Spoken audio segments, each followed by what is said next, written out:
जय श्री राम। आज हम सुनेंगे रामायण का सबसे पवित्र और दिव्य प्रसंग। भगवान श्री राम का जन्म यह केवल एक अवतार नहीं था, यह धर्म की स्थापना, अधर्म के अंत और मानवता के पुनरुत्थान का व्रत था। त्रेता युग में जब रावण और राक्षसों का अत्याचार बढ़ गया, जब यज्ञ बाधित होने लगे, संत महात्माओं की तपस्या भंग होने लगी, तब धरती बोझ से कराह उठी। वह गौ रूप धारण कर देवताओं के पास गई और बोली, हे देवगण, अधर्म बढ़ रहा है, राक्षसों का अत्याचार असहनीय हो गया है, मेरी रक्षा करो।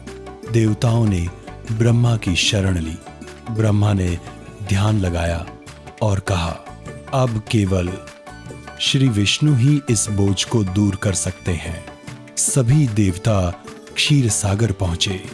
वहां शेषाय भगवान विष्णु ने मुस्कुराकर कहा, अधर्म का अंत निश्चित है।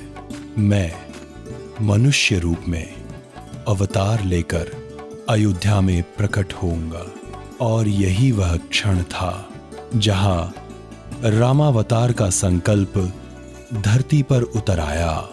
भाग 2 अयोध्या। और राजा दशरथ धरती पर अयोध्या नगरी सौंदर्य, वैभव और धर्म का पवित्र स्थान, वहां राज्य करते थे। सूर्यवंश के महाराज दशरथ शक्तिशाली, धर्मज्ञ, वीर, परंतु बिना संतान के। राजा दशरथ की रानियां कौशल्या, कैकेयी और सुमित्रा सभी मातृत्व की अभिलाषा रखती थीं, परंतु वर्षों बीत गए, कोई संतान न हुई। राजा दशरथ चिंतित हुए और गुरु वशिष्ठ के सुझाव पर पुत्रेष्टि यज्ञ करने का निर्णय लिया। अयोध्या में भव्य यज्ञ की तैयारी हुई। शिव श्रृंगी यज्ञ का संचालन करने आए। यज्ञ वेद घोष, स्वाहा और स्वाहा की ध्वनियों से गूंज उठा। अग्निदेव प्रकट हुए। उनके हाथ में एक स्वर्ण पात्र था जिसमें दिव्य पायस खीर थी। उन्होंने कहा, राजन, यह पायस अपनी रानियों को दीजिए, आपको दिव्य पुत्र प्राप्त होंगे।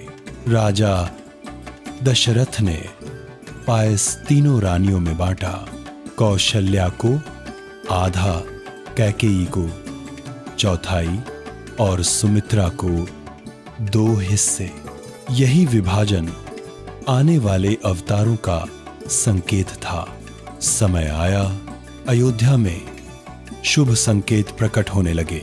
आकाश में दिव्य प्रकाश, सुगंधित पवन, देवताओं का सूक्ष्म स्वरूप में आगमन और धरा पर फैलती शांति। कौशल्या के गर्भ से दिव्य प्रकाश फूटा। क्षण भर ऐसा लगा जैसे स्वयं सूर्य उदित हो गया हो। और फिर 4 भुजाओं वाले नारायण स्वरूप कौशल्या के सामने प्रकट हुए। मुकुट, शंख, चक्र, गदा, पद्म, दिव्य तेज से आलोकित। कौशल्या फोल्डेड हैंड से बोली, प्रभु, आप कौन हैं? मेरे गर्भ में कैसे? भगवान विष्णु ने कहा, मां, मैं तुम्हारा ही पुत्र हूं। धर्म की रक्षा के लिए मैं मानव रूप में जन्म ले रहा हूं। और फिर वह दिव्य रूप धीरे धीरे साधारण बालक के रूप में परिवर्तित हो गया। दिन चैत्र मास की नवमी, समय मध्याह्न का शुभ क्षण, नक्षत्र पुनर्वसु, योग अमृत। अयोध्या नगरी में आनंद की लहर दौड़ गई। हर एक द्वार पर दीप जल उठे। देवता ऊपर से पुष्प वर्षा करने लगे। रानी कौशल्या की गोद में इंद्रनील की तरह चमकता एक दिव्य शिशु लेटा था, जिसके स्वरूप में करुणा, प्रेम और प्रकाश था। राम का जन्म केवल कौशल्या का सुख नहीं, यह संपूर्ण विश्व का कल्याण था। उधर कैकेयी के गर्भ से भरत और सुमित्रा से लक्ष्मण व शत्रुघ्न जन्मे। चारों भाई चारों दिशाओं की शक्ति का प्रतीक बने। अयोध्या में बालक राम की लीलाएं अद्भुत थीं। वे जब मुस्कुराते सारा राजमहल प्रकाश से भर जाता, जब रोते देवता भी उनके लिए सजग हो जाते।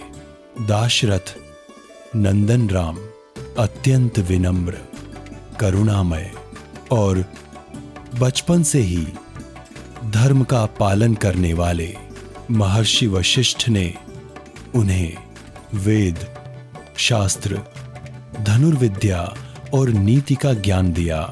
राम का सौंदर्य, शांति और संयम हर किसी को आकृष्ट करता था। यह जन्म साधारण नहीं था, यह भगवान विष्णु का संकल्प था। रावण के अत्याचार का अंत करना, अधर्म पर धर्म की विजय स्थापित करना और मानवता को मार्ग दिखाना। राम का जन्म केवल अवतार नहीं, मानव आदर्श था। वे दिखाने आए थे कि धैर्य क्या है, पुत्र धर्म क्या है, पति धर्म क्या है, राजधर्म क्या है और मनुष्य जीवन में मर्यादा का क्या महत्व है। इस प्रकार अयोध्या में दिव्य प्रकाश के बीच भगवान राम अवतरित हुए। उनका जन्म हर युग में हर भक्त को यह संदेश देता है, जब अधर्म बढ़ता है तब भगवान किसी न किसी रूप में आते ही हैं। राम का जन्म दया है, मर्यादा है, धर्म है और संपूर्ण जीवन का प्रेरणा स्रोत है। जय श्री राम, जय सीताराम।